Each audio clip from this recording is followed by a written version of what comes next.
আসসালামু আলাইকুম, কি অবস্থা সবার? Welcome back to my channel throttle video. আজকে একটা জাস্ট আপনাদের একটু সতর্কতামূলক একটা ভিডিও নিয়ে আসলাম। এটা হচ্ছে R15V3 ইন্দো। এই বাইকটা সেকেন্ড হ্যান্ড কেনা হয়েছিল। বাইকটা কেনার পরে 7 মাস খুব ভালো চলছে। বাইকের হিস্ট্রি বলতেছি, আউট অফ নো হোয়ার বাইকটা হঠাৎ করেই ইঞ্জিনের সাউন্ড নষ্ট হয়ে যায়। সাউন্ড নষ্ট হয়ে যাওয়ার পরে ওই ভাই আসলে বাইক কিনছে, এই স্পোর্টস বাইক সম্পর্কে ওনার আইডিয়া কম। তো উনি যথারীতি ঢাকার বাইরে গেছিল, ওখান থেকে বাইকের কাজ করাইতে গেছে। তো খুলে দেখছে তার রকার নষ্ট হয়ে গেছে। মানে এই যে ভিভিএর যেটা আমি দেখাচ্ছি, এটা তো আপনারা জানেন এটা ঘোরে, বাট এটা দেখেন একদম সিজ করে গেছে। হ্যাঁ, এটা একদম সিজ করে গেছে। এটা কিন্তু অরিজিনালি এইভাবে এই যে ঘোরার কথা, এই যে ঘুরবে, কিন্তু এটা ঘোরে না।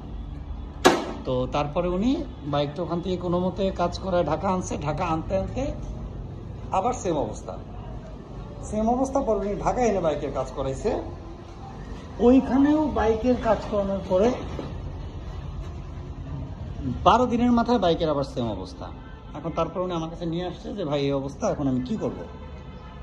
তো প্রথমে যখন বাইকটা নিয়ে আসছে, সিলিন্ডার ব্লকটা এটা তো এইভাবে থাকে। প্রথমেই দেখি এই জায়গায় আঠা। আপনারা জানেন V3 সিলিন্ডার ব্লকে আঠা দেওয়া যায় না। এটা আঠা দিয়ে আপনি লাগাইতেই পারবেন না। আঠা দিলে পরে এই যে এই দুইটা লাইন দিয়ে যে ইঞ্জিন অয়েল হেডে ওঠে, এগুলা দিয়ে, তো এই লাইনগুলা যদি এখানে আঠা দেন, যখন নাট টাইট দেওয়া হয় তখন এখানে আঠাগুলা চলে আসে, আসার পরে লক হয়ে যায়। এবং এটার ক্ষেত্রে তাই হয়েছিল। এটার মেইন সমস্যা ছিল হচ্ছে এই যে মোবিল পাম্পটা পরে বদলাইছে, কিন্তু তার আগে যে আকাম যেটা করছে সেটা হচ্ছে এত বেশি আঠা দিছে। দেখেন এখন আপনি আঠা দেখবেন, আমি কিন্তু আঠা উঠাইছি, ওই যে দেখেন ওখান দিয়ে আঠা ভরা। ওই যে আমি কিন্তু আঠা উঠানোর পরে এই অবস্থা, পুরো আঠা ভরা। পরে আঠামাটা উঠে দেখলাম, গাড়ি হেড খুলে আমি স্টার্ট দিয়ে দেখি যে গাড়ির হেডে মোবিল ওঠে না।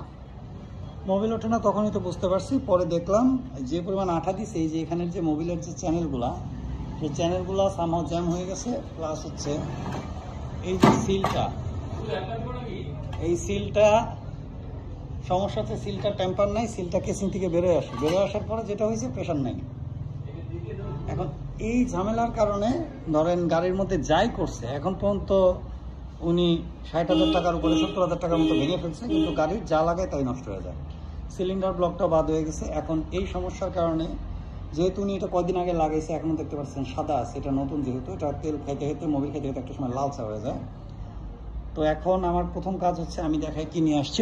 এই ওভারহিটে রকার যখন সিজ করছে, রকার সিজ করার পরে এইটার দেখেনি যে ক্যাম্পটাই যে খেয়ে গেছে। ভিডিওতে দেখতে পারতেছেন কিনা জানি না, ক্যাম্পটা কিন্তু খেয়ে গেছে। এই যে ক্যাম্পটা খেয়ে, কারণ বলটা তো এখানে ঘুরতে পারে না, বলটা সিজ করাতে ক্যামে চাপে ক্যাম্পটা খেয়ে গেছে।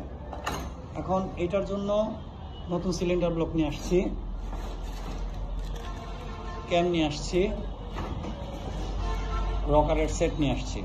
এটা কিন্তু মার্কেটে একটা কপি আছে, এটা থেকে সাবধান, এটা কিন্তু অরিজিনাল। তো এই জিনিসগুলো আবার আনছি এনে। এখন মেইন যেটা মিশন সেটা হচ্ছে গাড়িটা টোটাল করে বিল্ড করে আগে দেখতে হবে হেডে মোবিল ওঠে কিনা। আপনারা যারা গাড়ির কাজ করায় আনেন, এই ধরনের কাজ যারা ওভারহিটিংয়ের কারণে যাদের গাড়ির এই ক্যাম যায়, গাড়ি যেখান থেকে ইঞ্জিন রিবিল্ড করেন অবশ্যই হেড খুলে গাড়ি স্টার্ট দিয়ে চেক করে আনবেন গাড়ির হেডে প্রপার ইঞ্জিন অয়েল ওঠে কিনা। অনেক সময় দেখা যায় কি, এটা যদি দুর্বল থাকে তখন দেখা যাবে আপনার লোয়ার পিএমে হয়তো মোবিল ওঠে, আপনি হয়তো দেখলেন ওঠে, কিন্তু যখন আপনি পিক আপের পাওয়ার বাড়াবেন এই মোবিলের প্রেশার কিন্তু বাড়ে। এইটা যদি সেই সময় সাপোর্ট দিতে না পারে, তখন হায়ার পিএমে যে পরিমাণ হিট জেনারেট করে এবং টেম্পারেচার যেভাবে বাড়ে, তখন গিয়ে কিন্তু আর আপনার গাড়ি ওটা ধরে রাখতে পারবে না, গরমে সিজ করবে। এটা সেটাই করছে। তো যাই হোক, সব নতুন নিয়ে আসছি। এখন চ্যানেলের লকটা সেট করব, এই যেখানে জাম আছে এটা ক্লিন করে, তারপর রিবিল্ড করে, তারপর ইঞ্জিনে মোবিল ওঠে কিনা সেটা প্রপারলি চেক দিয়ে তারপর ইঞ্জিনটা বাড়ি করবো। সো ঠিক আছে, কাজ করি।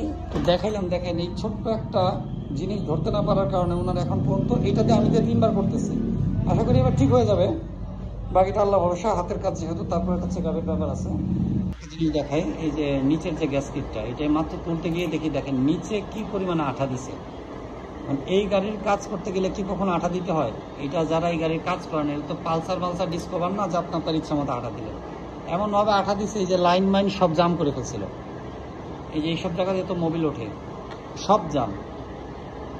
আমি এরকম ভয়ঙ্কর অবস্থা আসলে অনেকদিন দেখি নাই যে আঠা কেন দিবে। এটা তো টাইট দিলে অটোমেটিক গ্যাসকিটটা তো ভালো ছিল, এমন না যে গ্যাসকিটটা খারাপ, গ্যাসকিটটা ভালো ছিল, তার মধ্যে আঠা দিয়ে এই যে নষ্ট করে ফেলছে জিনিসটা। সো ইঞ্জিনটাকে নতুন করে রিভিল করে আমি একদম বেসিক মানে যা না করলেই না, জাস্ট ইঞ্জিনটা স্টার্ট করার জন্য বডিতে ধরাইছি জাস্ট। এখন আমি ট্রায়াল দিব, আমি দিছি অলরেডি একবার, আপনাদের দেখানোর জন্য একবার ভিডিওটা করতেছি। এটার যে ইস্যু ছিল হেডে কোনো মোবিল উঠতো না। সো আমি এটা নতুন করে ইঞ্জিনটা ঢুকায় স্টার্ট দিব, আপনাদেরকে দেখাই যে এটা কি পরিমাণ তেল ফ্লাশ করে, দেখেন মোবিল।